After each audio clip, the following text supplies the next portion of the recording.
Hey, what is up, everybody? This is Stevie Breach coming to you here, driving home from my day of work. I have listened to podcasts, honestly, relentlessly. I've watched YouTube videos. Pretty much anybody who's made a video on this, I've watched it. Stone Cold Steve Austin returning at Wrestlemania 38.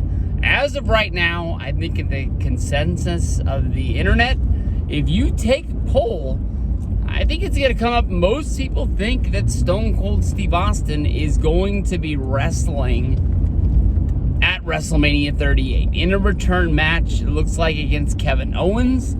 There's lots and lots of smoke here.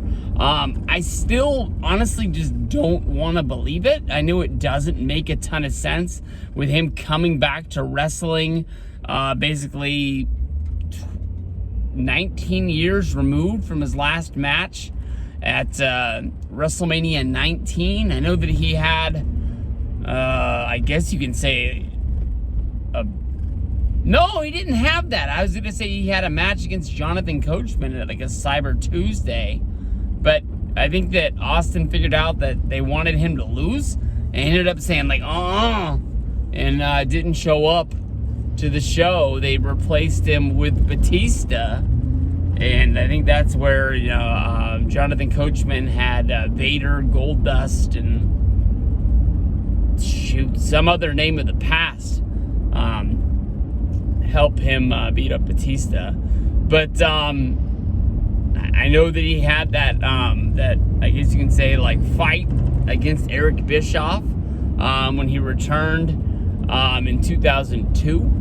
Other than that, like, he's handed out a handful of stunners. I believe on one of the big episodes of Monday Night Raw, he stunned all 4 members of the McMahon family. He got Linda, he got Stephanie, he got Shane, and he got Vince.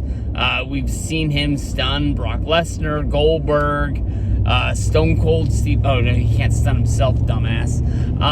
John Cena. We've seen just about everybody eat a stunner from Stone Cold Steve Austin. And I think if most people get, the glass crashing down, you get that pop when he comes out there, swigging a couple beers, hits a stunner, swigs a couple more beers, rides off on his ATV. I think that's going to be a pretty big pop. But I don't think that's what people are expecting to see. There's a lot of smoke here where basically people are bringing up last August, Stone Cold Steve Austin put up a WWE ring at his house. He lives kind of in the middle of nowhere.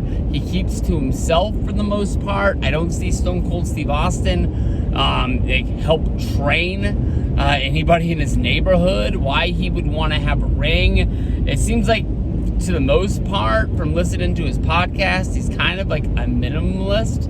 He doesn't even have that much of his own relics from his own career. He has a few things that really mean things to him, that he keeps in a safe, a few title belts, a few of the vests, the Brian Pillman chain from the Hollywood Blondes.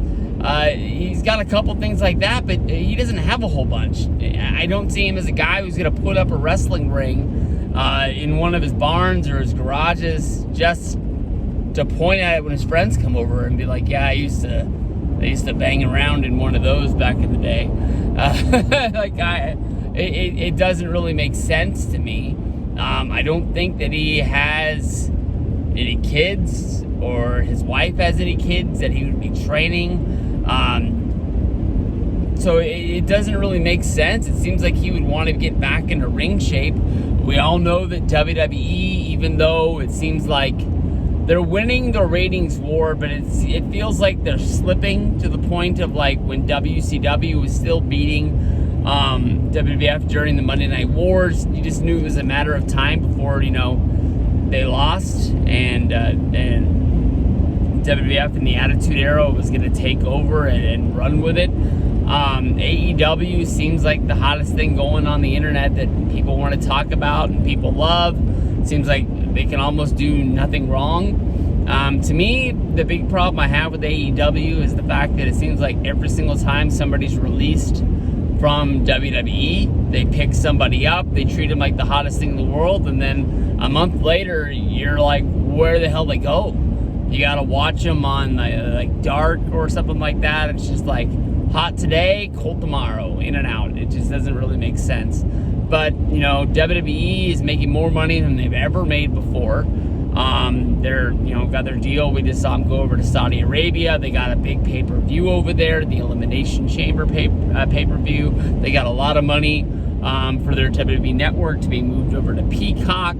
So maybe Vince is gonna empty out the bank, thinking, you know what, like everybody is kind of dissing what they're doing right now. If he brings back Stone Cold Steve Austin, that's gonna make him happy for a little bit. In my mind, Austin's got to be looking at it like, yeah, maybe I can get in shape, maybe I can have one more match, get that last big paycheck.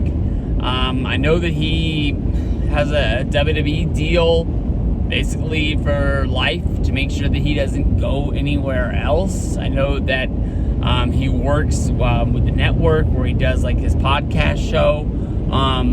It seems like, I don't even know if it's once a month, but it's like whenever they need a big one, they're like, boom, Broken Skull Sessions, here we go. And he gives a big name, whether if it's Goldberg, The Undertaker, Chris Jericho. We've seen just about everybody do one of these. I don't know what the status of his podcast is. I have heard episodes that are new. Every time I kind of check the feed to see what's going on with it, because I don't see anything on it. It seems like it's all kind of reruns uploaded over and over and over again, where they just probably are playing ads to keep the money, and I guess people are still listening to it. But I don't see him really being hard up for money. But he's a guy, sip a beer for the working man and stuff like that. I can see him, wanting to set himself up. He hasn't had a CMT show in a while, no Redneck Riviera, or I forget what it was, Broken Skull something, the obstacle course show. He hasn't had one of those in a while. Maybe he just thinks, padding it with whatever Vince would pay for, a few Raws and the big Monday Night Raw match. You gotta be thinking, it's gotta be over $1 million. I heard one person say, I don't even know if they know, but it's like, they said that they thought that Vince would offer him $10 million. $10 million for basically a month build and one match. Sign me up. I'll do whatever it takes. that shows you what Stone Cold Steve Austin means to WWE, Vince McMahon, and the wrestling fans around the world. There's fans of Stone Cold Steve Austin, fans of wrestling, that had probably never even had a chance to see him live. Like, not even like be there. Like, to watch him on an episode of Raw actually have a match, or a pay-per-view or something like that. Everything they've seen is either on DVD, Blu-ray, or on the network or something like that. And he's got fans because of how much it means and how much they put him over continuously still to the day.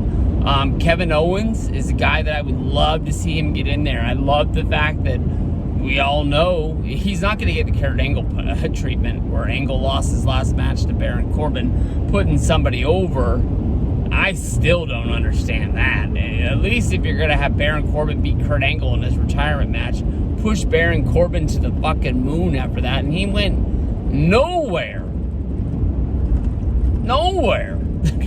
But I think Owens going up against Stone Cold Steve Austin, that is going to give him some shine. Win, lose, or draw. I think that Owens comes out of it a bigger star, for the fact that Stone Cold Steve Austin will have to come out of retirement to do this to him. And it's weird the way that stuff kind of works, but I believe in it. So, as the days get closer, I think I'm starting to believe more and more that Stone Cold Steve Austin is coming back. But it is something that I'm going to have to believe it to see it. A lot like when Rock came back, there was people that said he might be the guest host at WrestleMania 27. Until he was standing on that stage, I didn't believe a damn thing about it. It didn't make any sense to me. But, you know, we'll have to see it. Stone Cold Steve Austin, hot rumor. WrestleMania, what is this, 38.